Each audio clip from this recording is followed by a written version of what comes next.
नमस्कार, स्वागत है आपका। आप देख रहे हैं ग्राउंड रिपोर्ट, आपके साथ मैं हूं शबाब।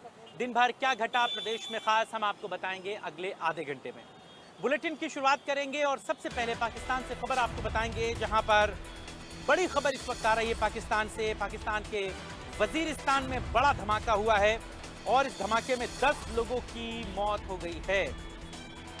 वाना बाजार में पीस कमेटी के ऑफिस में धमाका हुआ है। पाकिस्तान से ये बड़ी खबर आपको बता रहे हैं। पहलगाम आतंकी हमलों के बीच पाकिस्तान में ही एक बड़ा हमला हुआ है। पाकिस्तान के वजीरिस्तान में ये धमाका हुआ है और इस धमाके में 10 लोगों की जान चली गई है। ये बड़ी खबर है इस वक्त आपके टीवी स्क्रीन पर। पाकिस्तान से बता रहे हैं, जहां पर एक बम धमाके में 10 लोगों की जान चली गई। पाकिस्तान के वजीरिस्तान के वाना बाजार में धमाका हुआ, जहां पर पीस कमेटी का ऑफिस था। इस ऑफिस में धमाका हुआ। बड़ी खबर है इस वक्त आपके टीवी स्क्रीन पर, पाकिस्तान के वजीरिस्तान।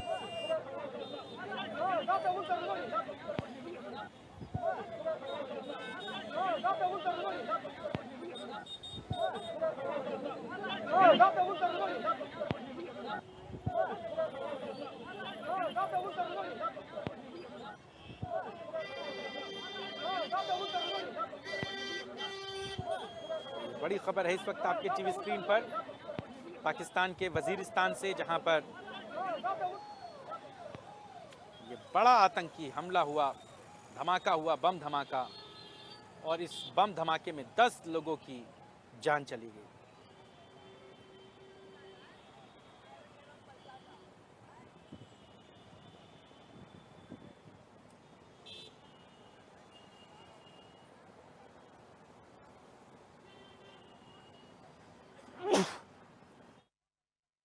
तो ये बड़ी स्क्रीन पर पाकिस्तान के वजीरिस्तान में ये धमाका हुआ, जहां पर 10 लोगों की इसमें जान चली गई। पीस कमेटी का ऑफिस था जहां पर ये बम धमाका हुआ है। ये बड़ी खबर है इस वक्त आपके टीवी स्क्रीन पर।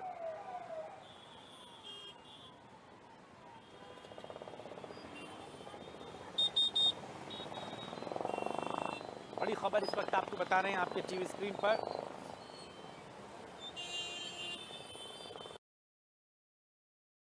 पाकिस्तान के वजीरिस्तान में बम धमाका हुआ। पहलगाम में जिस तरह से आतंकी हमला हुआ और उसके बाद से जो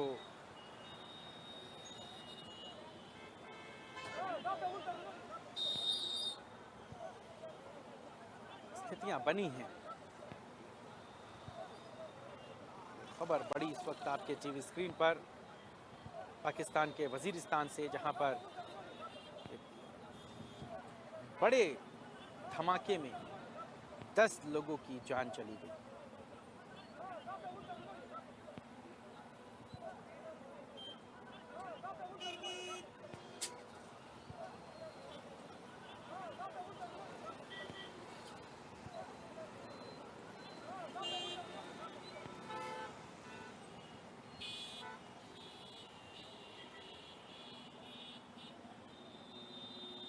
ब्रायन थॉमस हमारे साथ, हमारे सहयोगी इसी खबर पर हमारे साथ सीधे जुड़ गए हैं। ब्रायन, क्या जानकारी है इस बम धमाके से जुड़ी हुई, क्या अपडेट है अभी? हाँ जी, बिल्कुल। पाकिस्तान से इस वक्त एक बहुत बड़ी खबर सामने आ रही है कि पाकिस्तान का जो वजीरिस्तान क्षेत्र में एक ज़बरदस्त धमाका हुआ है। जी बिल्कुल, इस धमाके में अब तक 10 लोगों की मौत की पुष्टि हो चुकी है, जबकि कई लोग गंभीर रूप से घायल भी हुए हैं। और ये धमाका वाना बाजार के अंदर स्थित पीस कमेटी का जो ऑफिस है, वहाँ हुआ था। अब अगर हम ज़्यादा डिटेल्स की बात करें तो धमाके के तुरंत बाद पूरा क्षेत्र में अफरा-तफरी भी मच गई थी और सुरक्षा बलों के इलाके को भी घेर लिया गया था। अभी तक धमाके का कारण का पता नहीं चल पाया है, लेकिन जानकारी मिल रही है कि जांच जारी है, इन्वेस्टिगेशन भी चल रहा है और जो स्थानीय प्रशासन है और सुरक्षा एजेंसी है, इस मामले की तहकीकात में भी जुट गई है। जी बिल्कुल। और कैसे धमाका हुआ, क्या प्लानिंग थी, मतलब ब्लास्ट कहां पर हुआ, कुछ एग्जैक्ट पता चल पा रहा है कि बम रखा गया था या किसी संदिग्ध वस्तु में उन चीज़ों को छुपा कर रखा गया था जिसके बाद ये ब्लास्ट हुआ? जी, बिल्कुल, अभी तक तो इन्वेस्टिगेशन चल ही रहा है, तो इस वक़्त संपूर्ण वक़्त से नहीं बता पाएँगे कि क्या एग्ज़ैक्टली रीज़न था। पर ये धमाका की अगर लोकेशन की बात करें कि ये धमाका वाना बाज़ार के अंदर जो एक पीस कमिटी का ऑफ़िस है, वहाँ हुआ था और धमाके के तुरंत बाद ही वहाँ काफ़ी अफ़रा-तफ़री मच गई थी क्योंकि यहाँ बोला जा रहा है अभी 10 लोगों की मौत भी हो गई है और काफ़ी ज़्यादा लोग घायल भी हैं। तो वहाँ ज़ाहिर-सी बात है पीस कमिटी का ऑफ़िस में ऐसा धमाका धमाका हुआ था। उसके बाद ही क्षेत्र में काफ़ी अफ़रा-तफ़री मच गई थी और सुरक्षा बल जो थे, वहाँ इलाके में उन्होंने भी वो जगह घेर लिया था और अभी तक धमाके का कारण जो है, रियल जो रीज़न है, वो अभी तक पता नहीं चल पाया है। पर ये जानकारी मिल रही है कि जो इन्वेस्टिगेशन है, जो जाँच है, वो जारी है और जो सुरक्षा एजेंसीज़ है या जो स्थानीय प्रशासन है, वो इस मामले की भी तहकीकात में जुटे हुए हैं। ठीक है, आप नजर बनाए रखिए खबर पर, आगे जो भी अपडेट्स होंगे फिर आपके पास लौटेंगे। बहुत शुक्रिया इस पूरी बातचीत के लिए। अगली खबर उत्तर प्रदेश में लौटेंगे। उत्तर प्रदेश में योगी सरकार का एक बड़ा जो अचीवमेंट है वो सामने आया है। रेवेन्यू सरप्लस स्टेट बन गया है उत्तर प्रदेश। पिछले 8 सालों में कोई नया टैक्स उत्तर प्रदेश में नहीं लगा, बावजूद इसके उत्तर प्रदेश अब रेवेन्यू सरप्लस स्टेट बन गया है। सीएम योगी ने जब कमान संभाली थी तब 12.88 लाख करोड़ रुपए की इकोनॉमी थी। अब 27.51 लाख करोड़ की अर्थव्यवस्था उत्तर प्रदेश बन गया है। बीते 5 सालों में यूपी में बेहतर ग्रोथ हुई है और देश के ग्रोथ का इंजन उत्तर प्रदेश बना। ये बड़ी खबर है इस वक्त आपकी टीवी स्क्रीन पर। 8 साल में कोई नया टैक्स नहीं लगा, बावजूद इसके Uttar Pradesh revenue surplus state बन गया। वो राज्य जो कभी बीमारू राज्यों की श्रेणी में रहता था, आज वो उत्तर प्रदेश सरप्लस रेवेन्यू वाला स्टेट बन गया है। और जब मुख्यमंत्री योगी आदित्यनाथ ने उत्तर प्रदेश की कमान संभाली थी तब 12,88,000 करोड़ रुपए की इकोनॉमी थी और अभी 27,51,000 करोड़ की इकोनॉमी का उत्तर प्रदेश राज्य बन गया है। बीते 5 सालों में उत्तर प्रदेश में देश का ग्रोथ इंजन उत्तर प्रदेश बना है। रवि हमारे सहयोगी पूरी खबर बता रहे हैं। रवि, क्या जानकारी है इस खबर से रिलेटेड?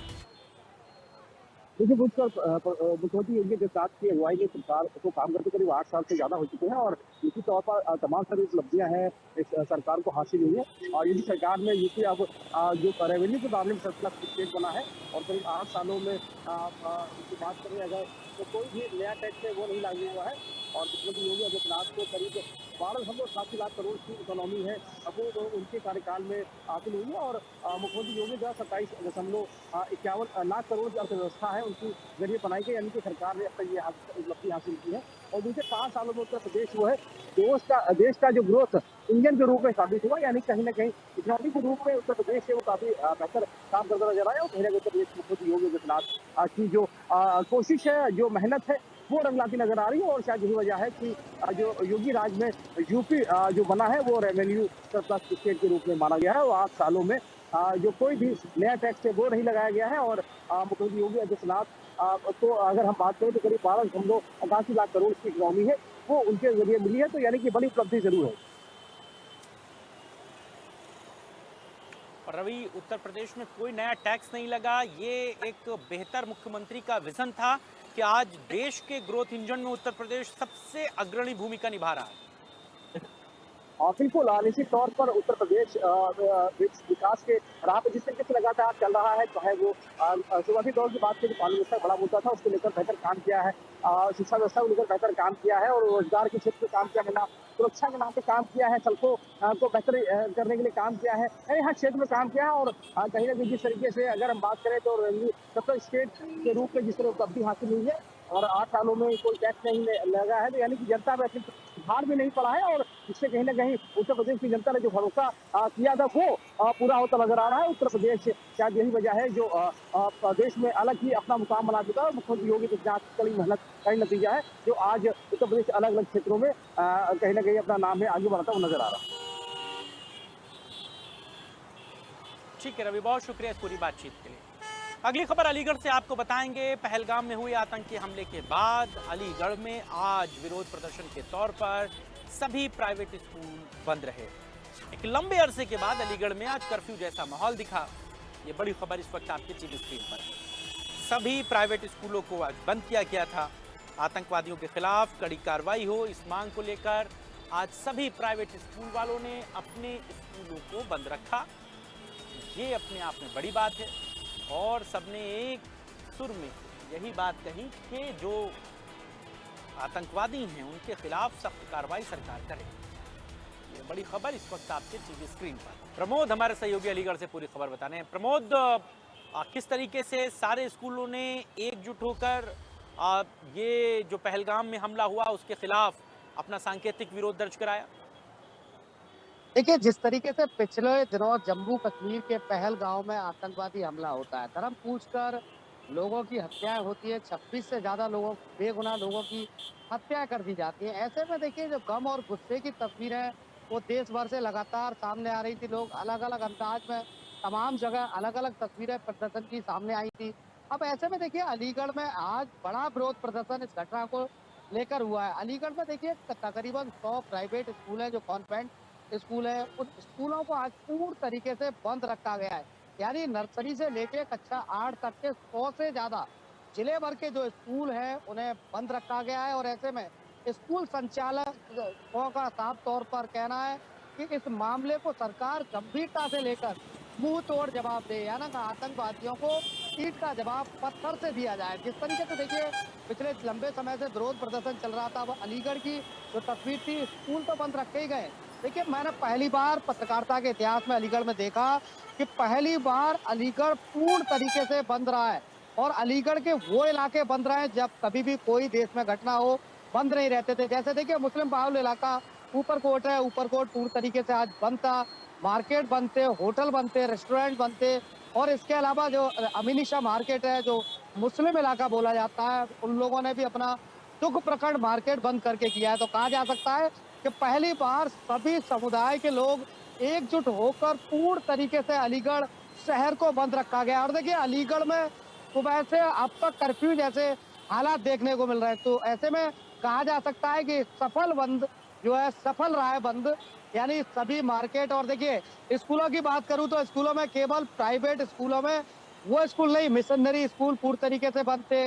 ऐसे में देखिए, चाहे मुस्लिम समुदाय से ताल्लुक रखने वाले व्यक्तियों के स्कूल हो, सारे स्कूलों को आज अलीगढ़ में बंद रखा गया है। हर किसी के मुंह से एक ही आवाज निकल रही थी, यानी पाकिस्तान का खात्मा होना चाहिए और जो गद्दार आतंकी हमला करके गए उनके खिलाफ कठोर कार्रवाई होनी चाहिए। और निश्चित तौर पर हर व्यक्ति प्रधानमंत्री नरेंद्र मोदी से एक ही उम्मीद कर रहा है कि बहुत जल्द उन्हें ये जानकारी हो कि जो आतंकवादी आए थे, 27 बेगुनाह लोगों को मौत के घाट उतार गए, उन लोगों को तबाह कर दिया है, उनके घरों को तबाह कर दिया और पाकिस्तान में घुसकर ये काम किया गया है। तो सीधे तौर पर कहा जाए कि लोगों में भारी गुस्सा है। जी, बहुत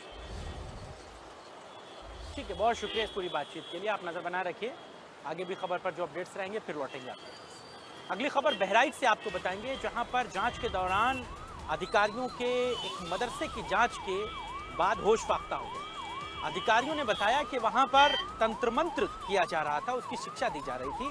इसके अलावा मदरसे में विदेशी करेंसी भी मिली है और मदरसे में देश विरोधी शिक्षा दी जा रही थी। बहराइच के पचपकरी गांव का ये मामला है। बड़ी खबर है इस वक्त आपके टीवी स्क्रीन पर बहराइच से, जहां के एक मदरसे में विदेशी करेंसी मिली है और बताया जा रहा है कि देश विरोधी शिक्षा दी जा रही थी। इसके साथ ही साथ वहां पर तंत्र मंत्र भी सिखाया जा रहा था। बड़ी खबर है इस वक्त आपके टीवी स्क्रीन पर बहराइच से, बहराइच के पचपकरी का ये मामला है।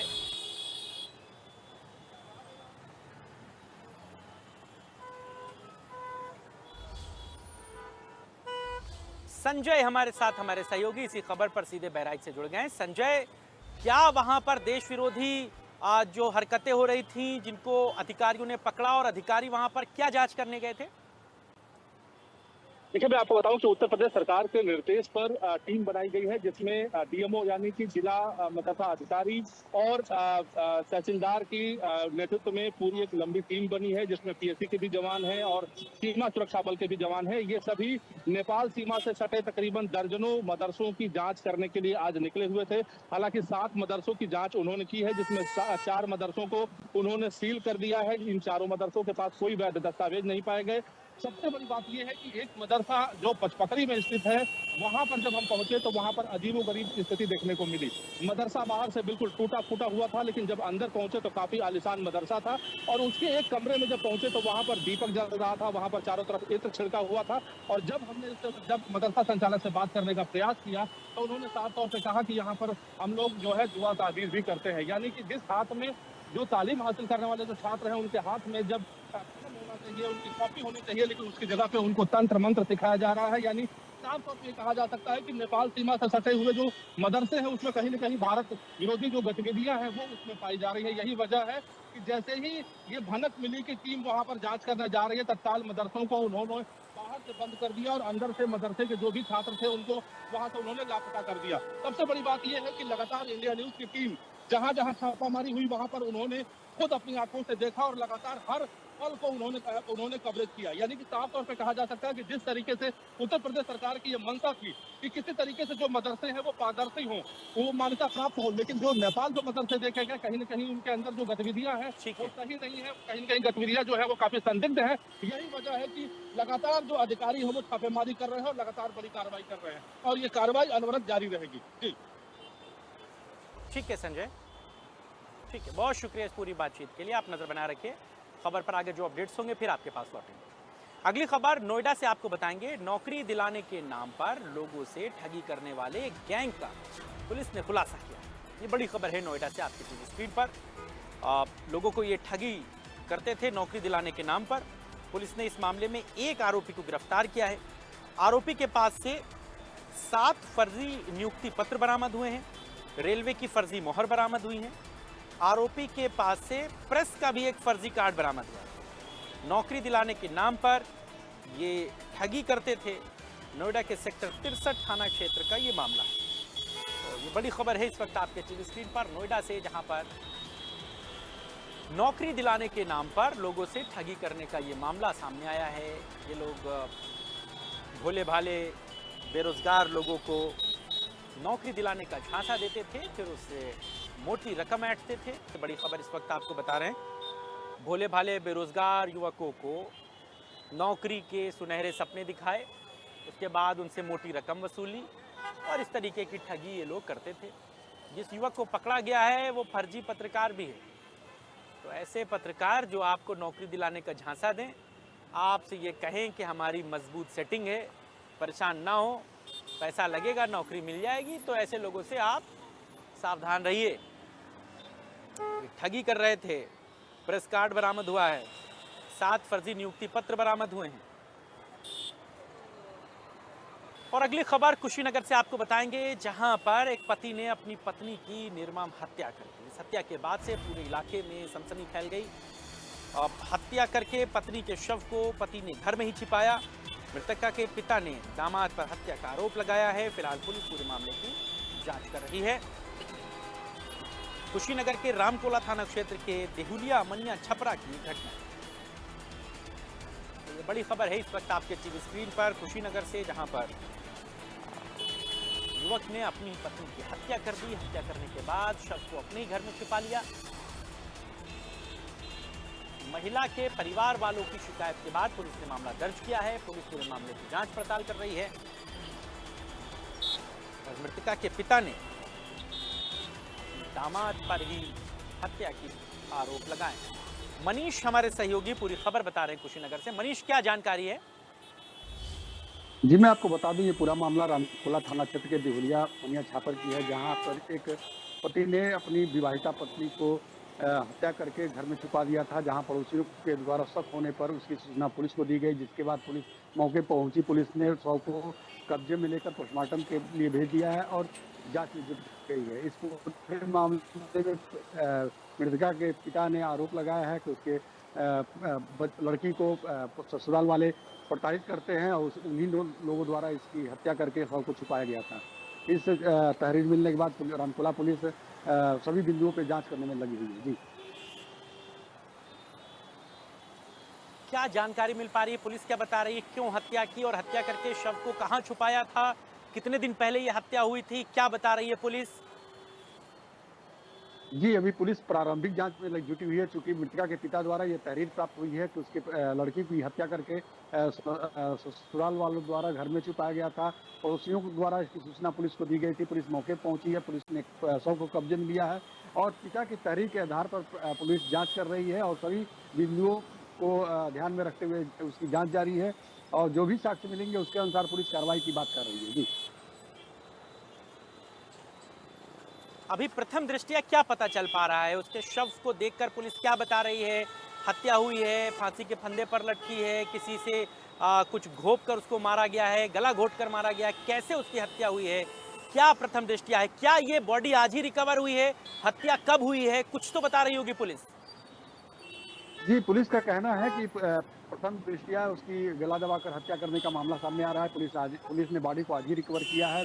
घटना बीती रात की बताई जा रही है। पुलिस का कहना है कि उसे आज सूचना मिली है, जिसके आधार पर वो कार्रवाई कर रही है, क्योंकि जब पड़ोसियों को घर में किसी प्रकार की जो महिला थी उसकी कोई हलचल नहीं दिखी है तो उन्हें शक हुआ है, क्योंकि घर में इससे पहले कलह विवाद था जो आज पूरी तरह से घर में शांत था, कोई हलचल नहीं थी, जिसके बाद पड़ोसियों ने इसकी सूचना दी है। किसी अनहोनी की सूचना पर पुलिस पहुंची है और उसने जो जांच की है उसके अनुसार उसका गला दबाकर हत्या करने की बात सामने आ रही है। जी। चलिए, आप नजर बना रखिए, देखिए कैसे क्या पूरे मामले में डिटेल है, फिर जुटेंगे आपके साथ। बहुत शुक्रिया पूरी बातचीत के लिए। इन्हीं तमाम खबरों के साथ ही ग्राउंड रिपोर्ट में आज के लिए बस इतना ही। देश और दुनिया की तमाम खबरों के लिए देखते रहिए इंडिया न्यूज़ उत्तर प्रदेश उत्तराखंड। फिलहाल मुझे और मेरी पूरी टीम को दीजिए इजाजत।